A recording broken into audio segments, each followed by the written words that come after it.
तो ये आप देख सकते हैं कि यहाँ पे ये क्लस्टर बम और अभी होंगे धमाके यहाँ पे।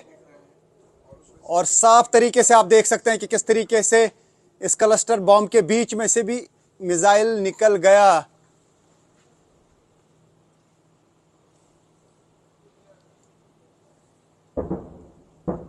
धमाके जोरदार हो रहे हैं, सुन सकते हैं आप, हर साइड से धमाके हो रहे हैं।